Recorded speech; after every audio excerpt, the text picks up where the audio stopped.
Nova IVF Fertility, a leading fertility chain in India, organized an insightful fertility conference at Hotel Taj Bengaluru on December 1, 2024, in collaboration with the Bengaluru Society of Obstetrics and Gynecology. About 200 to 250 prominent obstetricians, gynecologists, and fertility professionals discussed the evolving trends in assisted reproductive technology. And they have to be a heterosexual couple married for 5 years. And the age limit for man is 26 to 55 years, and age limit for women is 25 to 50 years. And they have to get an eligibility certificate so that they are fit and they are infertile, and they can go for surrogacy from the authority.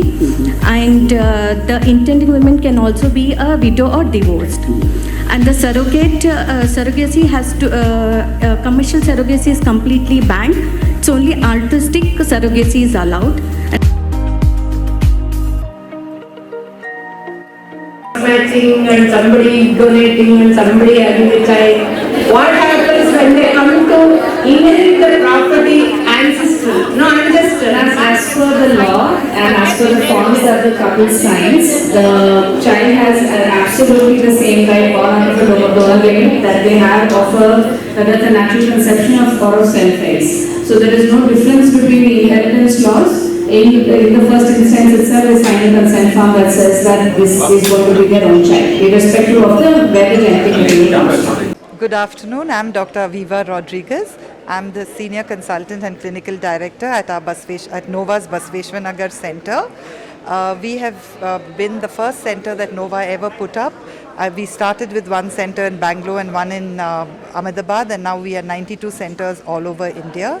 We organized this mega CME, which is based on the current trends in ART, to educate all our referring doctors and the general gynecologists in public about what we do at Nova and what they can do at their clinics to increase awareness about infertility, and how together we can help patients get the best treatment and the best advice so that they can all go home with a happy child. Some of the topics covered in this CME are fertility preservation, which is something new that is out and about now. And while we do a lot of cases for medical freezing, that is for patients who have cancers or other illnesses which could damage their sperm or their oocytes, we have also now started doing social egg freezing.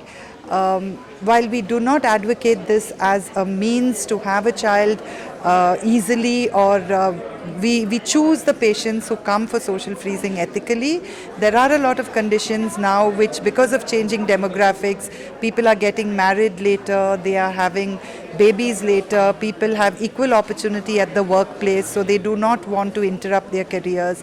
Also, we now see a lot of people, young girls, going abroad for higher studies to do their PhDs.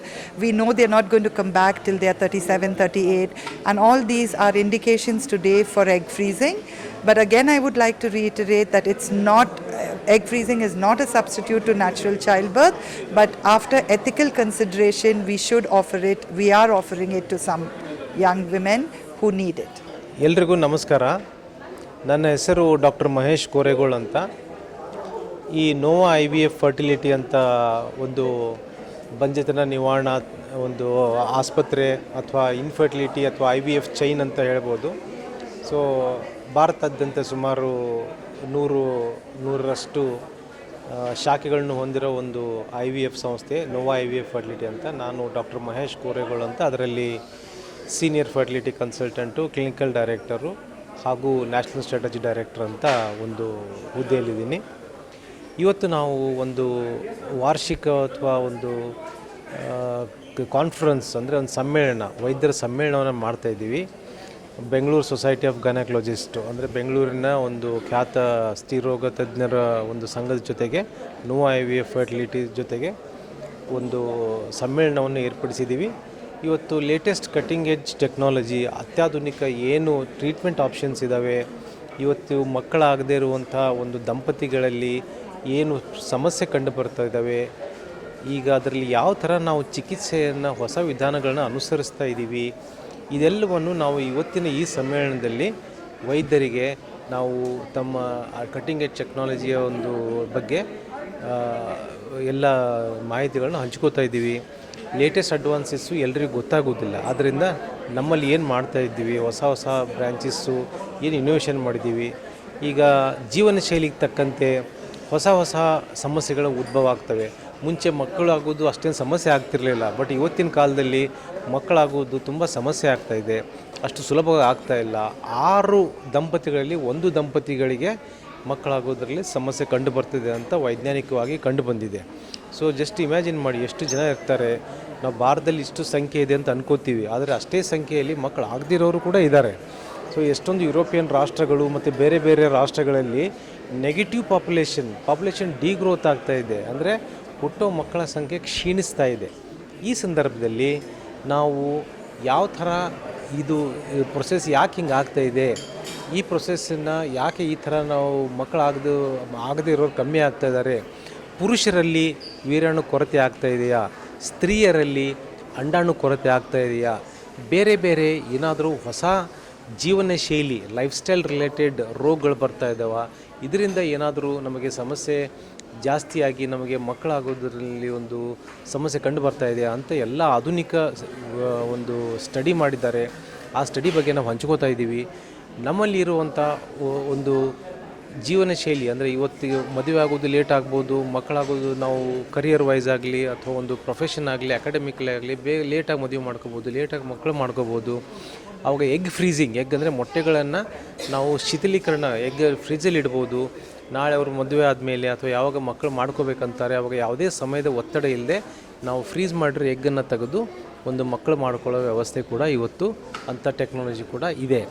ಈಗ ಯಾವುದಾದ್ರೂ ಪುನಃ abortion ಆಗ್ತಾಯಿತ್ತು ಯಾವುದೋ ಒಂದು ಕಾರಣದಿಂದ, ಯಾವುದೋ ಒಂಥರ ರೋಗ ಇತ್ತು ಜೆನೆಟಿಕಲಿ ಅಂತಂದರೆ ಆನುವಂಶಿಕವಾದ ರೋಗ ಇತ್ತು, ಅದನ್ನು ಐಡೆಂಟಿಫೈ ಮಾಡಿ ತೆಗೆದು ಒಂದು ನಾರ್ಮಲ್ ಮಗುವನ್ನು ಮಾಡುವಂಥ ಒಂದು ಪ್ರೀ ಇಂಪ್ಲಾಂಟೇಷನ್ ಜೆನೆಟಿಕ್ ಟೆಸ್ಟಿಂಗ್ ಅಂತಂದರೆ ಆನುವಂಶಿಕ ಕಾಯಿಲೆಗಳನ್ನು ಪತ್ತೆ ಹಚ್ಚಿ ಅದು ಅಂದರೆ ಮುಂದಿನ ಜನ್ರೇಷನ್ಗೆ ಮುಂದಿನ ಪೀಳಿಗೆಗೆ ಹೋಗದಂತೆ ತಡೆಗಟ್ಟಿ ಒಳ್ಳೆಯ ಭ್ರೂಣಗಳನ್ನು ಹಾಕುವಂಥ ಒಂದು ಸೈನ್ಸಿಫಿಕ್ ಅಡ್ವಾನ್ಸ್ಮೆಂಟ್ ಕೂಡ ಇವತ್ತು ಕಂಡು ಬರ್ತಿದೆ, ನಾವು ಮಾಡ್ತಾಯಿದ್ದೀವಿ. ಇದಲ್ಲದೆ ಈಗ ಪುರುಷರಲ್ಲಿ ಕೂಡ ಈಗ ವಯಸ್ಸಾದಂತೆ ಇವನ್ ಸಣ್ಣ ವಯಸ್ಸಲ್ಲೂ ಕೂಡ ವೀರ್ಯಾಣುಗಳ ಕೊರತೆ ಕಂಡು ಬರ್ತಾ ಇದೆ. ಜೀವನ ಶೈಲಿಯ ಒಂದು ಹೆಚ್ಚು ಕಡಿಮೆ ಆಗಿರ್ಬೋದು ಅಥವಾ ಒತ್ತಡದ ಜೀವನ ಶೈಲಿ ಆಗಿರ್ಬೋದು, ತುಂಬ ಒಂದು ಮಾದಕ ವಸ್ತುಗಳಾಗಲಿ ಅಥವಾ ತಂಬಾಕು ಸೇವನೆ ಇಂಥ ಒಂದು ಚಟಗಳಿಂದಾಗಲಿ ಒಂದು ವೀರ್ಯಾಣು ಕೊರತೆ ಆಗ್ತಾಯಿದೆ. ಸೆಡೆಂಟ್ರಿ ಲೈಫ್ ಸ್ಟೈಲ್, ಇವತ್ತು ಎಕ್ಸಸೈಸ್ ಮಾಡ್ತಾಯಿಲ್ಲ, ತುಂಬ ಜಂಕ್ ಫುಡ್ಡು ಅಥವಾ ಒಂದು ಹಾನಿಕರವಾದ ಆಹಾರವನ್ನು ಸೇವೆ ಮಾಡ್ತಾಯಿದ್ದಾರೆ. ಈ ಥರ ಆಗಿ ವೀರ್ಯಾಣು ಅದಲ್ಲದೆ ಇವನ್ ಹಳ್ಳಿಯಲ್ಲೂ ಕೂಡ ತುಂಬ ಪೆಸ್ಟಿಸೈಡ್ಸ್ ಅಂತಂದರೆ ನಾವು ಬೆಳೆಗಳಿಗೆ ಹೊಳೆಯುವಂಥ ರಾಸಾಯನಿಕದಿಂದ ಇವನ್ ಹಳ್ಳಿಯಲ್ಲಿ ಯುವಕರು ಕೂಡ ಇವತ್ತು ಅದಕ್ಕೆ ಬಲಿಯಾಗಿ ಒಂದಿಷ್ಟು ವೀರ್ಯಾಣುಗಳ ಕೊರತೆ ಚರ್ಮದ ಮೂಲಕ ಅದು ರಾಸಾಯನಿಕ ಹೋಗಿ ವೀರ್ಯಾಣುಗಳ ಕೊರತೆ ಹಳ್ಳಿಗಳಲ್ಲೂ ಕೂಡ ಕಂಡು ಬರ್ತಾ ಇದೆ. ಇವನ್ ಗ್ರೌಂಡ್ ವಾಟರ್ ಬೋರ್ವೆಲ್ ಆಗಲಿ ಅಥವಾ ಅಂಥಲ್ಲಿ ಕೂಡ ನಮಗೆ ವಿಷಕಾರಕ ಅಂಶಗಳು ನೀರಿನಲ್ಲಿ ಕೂಡ ನಾವು ರಾಸಾಯನಿಕ ಕಂಡು ಬರ್ತಾ ಇದೆ. ಹೀಗಾಗಿ ವೀರ್ಯಾಣುಗಳ ಕೊರತೆ ತುಂಬ ಕಾಣ್ತಾ ಇದೆ. ಇದಕ್ಕೆ ಯಾವ ಥರ ಪರಿಹಾರ ನಾವು ಮಾಡ್ಕೋಬೇಕು, ಯಾವ ಥರ ನಾವು ಜೀವನ ಶೈಲಿಯನ್ನು ಉತ್ತಮಪಡಿಸ್ಕೋಬೇಕು ಅಂತ ನೋಡಿ ಡಿಸ್ಕಷನ್ ಮಾಡ್ತಾಯಿದ್ದೀವಿ. ಇದ್ರ ಜೊತೆಗೆ ಮಹಿಳೆಯರಲ್ಲಿ ವಿವಿಧವಾದ ಸಮಸ್ಯೆಗಳು ಎಂಡೋಮೆಟ್ರಿಯೋಸಿಸ್ ಅಂದರೆ ಚಾಕ್ಲೇಟ್ ಸಿಸ್ಟ್ ಅಂತ ಹೇಳ್ತೀವಿ. ಸೊ ರಕ್ತದ ಗಡ್ಡೆಗಳಿರ್ತವೆ ಅಂಡಾಶಯದಲ್ಲಿ, ಅದರ ಬಗ್ಗೆ ಮಾತಾಡ್ತಾ ಇದ್ದೀವಿ. ಅದಲ್ಲದೆ ಫೈಬ್ರಾಯ್ಡ್ ಗಡ್ಡೆಗಳು ಅಂದರೆ ಮಯೋಮಾ ಅಂತ ಹೇಳ್ತೀವಿ. ಅದಲ್ಲದೆ ಎಗ್ಗು ಕಮ್ಮಿ ಆಗ್ತವೆ, ಅಂದರೆ ಪೂರ್ ಓರಿಯನ್ ರಿಸರ್ವ್, ಸಣ್ಣ ವಯಸ್ಸಲ್ಲಿ ಎಗ್ಗುಗಳು ಕಮ್ಮಿಯಾಗಿ AMH ಅಂತ ಬ್ಲಡ್ ಟೆಸ್ಟಲ್ಲಿ ಗೊತ್ತಾಗ್ತದೆ ತುಂಬ ಕಮ್ಮಿ ಆಗಿದ್ದಾವಂತ. ಆ ಸಂದರ್ಭದಲ್ಲಿ ನಾವು ಯಾವ ಥರ ಚಿಕಿತ್ಸೆ ಕೊಟ್ಟು ಅವ್ರದ್ದೇ ಮಗು ಆಗೋ ಥರ ನಾವೊಂದು ಸಹಾಯ ಮಾಡಲಿಕ್ಕೆ ಪ್ರಯತ್ನ ಮಾಡ್ಬೋದು. ಇದಕ್ಕೆ ಯಾವ ಥರ ಟೆಕ್ನಾಲಜಿ ನಮಗೆ ಹೊಸ ಟೆಕ್ನಾಲಜಿ ಹೆಲ್ಪ್ ಆಗ್ತವೆ ಅಂತ ನಾವು ಇವತ್ತು ಮಾತಾಡ್ತಾ ಇದ್ದೀವಿ. ಸೊ ಇದೆಲ್ಲರ ಜೊತೆಗೆ ಸಮಗ್ರವಾಗಿ ಎಗ್ ಇಲ್ಲದೇ ಇದ್ದವ್ರಿಗೂ ಕೂಡ ಯಾವ ಥರ ಹೊಸ ಕಾನೂನು ಬಂದಿದ್ದಾವೆ. ಹೊಸ ಕಾನೂನು ಅಂದರೆ ART ಆ್ಯಕ್ಟ್ ಅಂತ ಒಂದು ಸರ್ಕಾರದ ಒಂದು ಆ್ಯಕ್ಟ್ ಬಂದಿದೆ ಸೆಂಟ್ರಲ್ ಗೌರ್ಮೆಂಟಿಂದ. ಅಂದರೆ ಮುಂಚೆ ಥರ ಯಾವುದೇ ಥರ ನಾವು IVF ಮಾಡೋಂಗಿಲ್ಲ. IVF ಟ್ರೀಟ್ಮೆಂಟ್ಗೆ ನಿರ್ದಿಷ್ಟವಾದ ಒಂದು ಇತಿಮಿತಿಗಳಿವೆ. ಇದನ್ನು ಸರ್ಕಾರದ ಕಾನೂನಿನ ಮುಖಾಂತರ 2022ರಲ್ಲೇ ಒಂದು ಕಾನೂನು ತಂದಿದ್ದಾರೆ, ART ಆ್ಯಕ್ಟ್ ಅಂತ ಹೇಳ್ತಾರೆ. ಇದ್ರ ಪ್ರಕಾರ ಇಂತಿಷ್ಟವಾಗಿ ಇದೇ ಥರ ನಾವು ಒಂದು IVF ಚಿಕಿತ್ಸೆಯನ್ನು ಕೊಡಬೇಕು ಅಂತ ಒಂದು ನಿರ್ದೇಶನಗಳಿದ್ದಾವೆ. ಅದ್ರ ಬಗ್ಗೆ ಕೂಡ ನಾವು ಪ್ಯಾನಲ್ ಡಿಸ್ಕಷನ್ ಒಂದು ಮಾಡ್ತಾ ಇದ್ದೀವಿ. ಡಿಫ್ರೆಂಟ್ ಕೇಸ್ ಸಿನೆರಿಯೋಸ್, ಬೇರೆ ಬೇರೆ ಸಂದರ್ಭದಲ್ಲಿ ಯಾವ ಥರ ಗೈನಕಾಲಜಿಸ್ಟ್ ಮಾಡಬೇಕು ಅಂತ. ಇವತ್ತು ಆಲ್ಮೋಸ್ಟ್ ಒಂದು 300ಕ್ಕೆ ಹತ್ತಿರ ವೈದ್ಯರಿದ್ದಾರೆ. ಸೊ ತುಂಬ ಜಾಸ್ತಿ ಸಂಖ್ಯೆಯಲ್ಲಿ ವೈದ್ಯರು ಬಂದಿದ್ದಾರೆ. ಎಲ್ಲರೂ ತುಂಬ ಪ್ರಶಂಸೆ ಮಾಡ್ತಾ ಇದ್ದಾರೆ.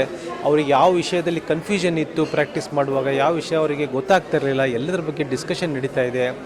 ಎಲ್ಲರೂ ಸಂತೋಷವಾಗಿದ್ದಾರೆ. ನಮ್ಗೆ ಇದ್ರ ಬಗ್ಗೆ ನಮ್ಗೆ ಗೊತ್ತಿರಲಿಲ್ಲ, ನೀವು ಚೆನ್ನಾಗಿ ಹೇಳ್ಕೊಡ್ತಾ ಇದ್ದೀರಾ ಅಂತ ತುಂಬ ಒಂದು ಅಪ್ರಿಸಿಯೇಷನ್ ಮಾಡ್ತಾ ಇದ್ದಾರೆ, ತುಂಬ ಹೊಗಳ್ತಾ ಇದ್ದಾರೆ.